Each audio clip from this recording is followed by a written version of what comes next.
What's up, guys? Madness here, and we're going to talk about some World of Diablo craft today. Now, I wanted to give it like 2 weeks before I ripped this game to pieces. I wasn't one of the many people that made a video talking about all the error codes of logging in on the initial week. I didn't feel it was worth it. But the thing I will say about the error codes is, if you're going to have a party and invite 30 million people, plan to feed them all. Now, this whole week I've been calling Diablo 3 World of Diablo craft, particularly because it's made by the same people that made World of Warcraft the turd it is today. Also, Diablo 3 feels more like World of Warcraft than it does Diablo 2. I know a lot of you Diablo 2 fanboys are probably objecting to that comment right now. Some of you may have opened your eyes and realized it yourself, but I'm hoping maybe I can convince you the same. Now, right off the bat, if you were to compare Diablo 2 and Diablo 3, you notice some very significant differences.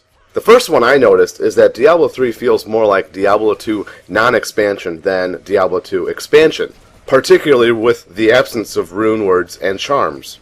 That similarity is also even more evident when you consider that every legendary item in the game is terrible compared to rare items.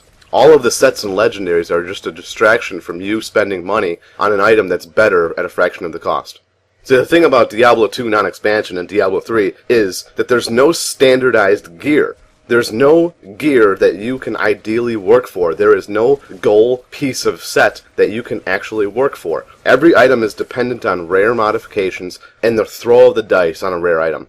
Even worse, this game does not give you an easy method to find new upgrades to your gear. The blacksmith crafting is heavily overpriced, and it seems like in this game, legendaries and sets do not drop ever. I've spent the past week MFing with my level 60 Demon Hunter with over 200 MF. I found one legendary and a collection of rares. When I went to go throw that legendary up on the auction house, I could not get more than 100,000 gold for it. I had to sift through 45 pages of the same exact legendary that other people had found just to make a comparable price. Whereas, I found a rare amulet that sold for over 200,000 gold instantly because of a couple rare mods on it. As a demon hunter, I've been keeping my eyes on Natalia's set this entire week. I viewed it as my endgame set, something that I could work for in this game. As I accumulated items throughout the week in gold, I eventually have now enough gold to buy the entire set. The problem is, I did the math, I compared my rares to that set, and realized that I would be losing statistics. My rares have surpassed an endgame set for a Demon Hunter. It is no longer worth it for me to buy that item set. Now I figured since I've been talking about it for the past 2 minutes, I bring up the next World of Warcraft implementation to Diablo 3, the Auction House. I loved this feature in World of Warcraft, and it seemed more of a value to that game than it is to this. See, the Auction House eliminated one of the main reasons why I loved Diablo 2 so much. There is no need for trade games now. Now if you need an item, you don't go hunting it in trade games, you just simply open up the auction house and see millions of people competing in prices over the same items. In essence, down the road, this is going to destroy Diablo 3's economy. This destruction of the economy is already noted in the way that gem prices have fallen through the floor. I pointed this out to a lot of my friends, is to just sell all your gems on the auction house, while you still can. See, when you remove a gem from an item, that item or the gem is not destroyed. Therefore, as the game progresses, gems are oversaturated in this community.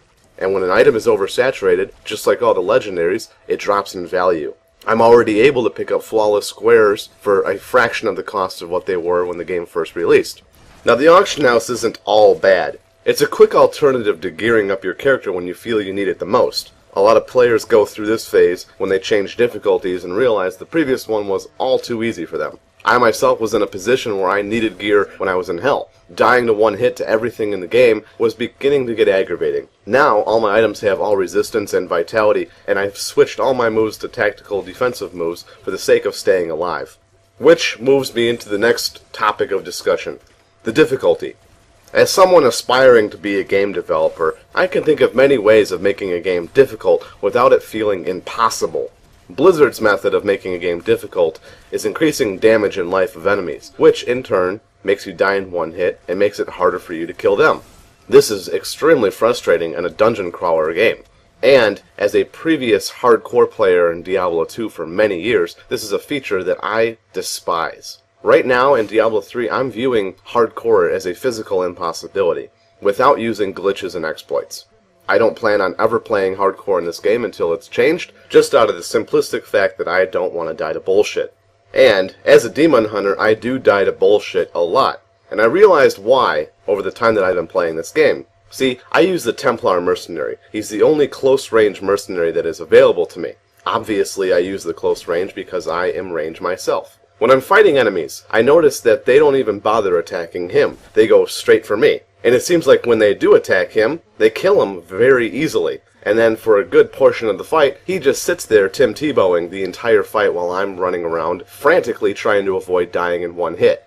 Now, I've talked to other friends, and other demon hunters are having the same trouble, same with wizards. But all my monk friends don't complain about this issue because the Templar stands within healing range of their imbalanced heals. So maybe it's because I'm not playing a monk that I'm not necessarily easily progressing through this game.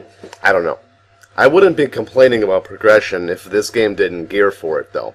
And that's the last feature that I feel resembles World of Warcraft. This game is completely geared towards getting to level 60. Whereas Diablo 2, it was never necessary to be over level 85. There was maybe 2 or 3 items that was actually worth wearing past 85, and they were usually crafted rares. This game, every single item revolves around level 60 and being in Inferno.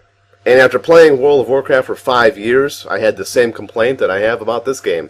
If you're going to gear the game towards end game, why not just give us a character right off the bat with max level?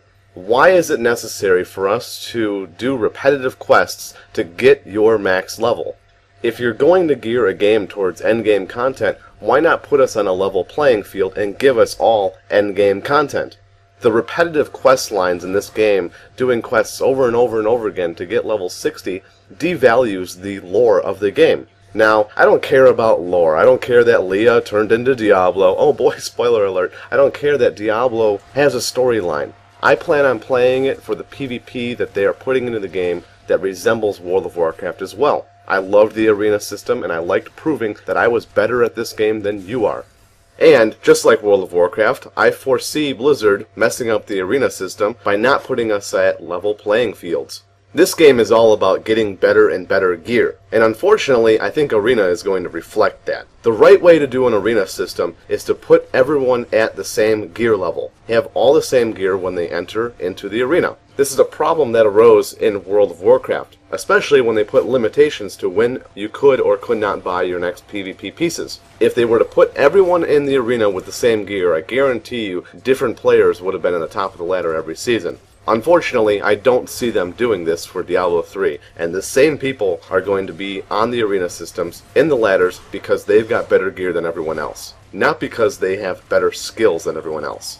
Unfortunately, being rich in this game is going to amount more than just having better gear. It's going to amount to having better achievements. Gear always makes up for skill in both World of Warcraft and Diablo 3. Overall, I'm still not sure what I feel about this game.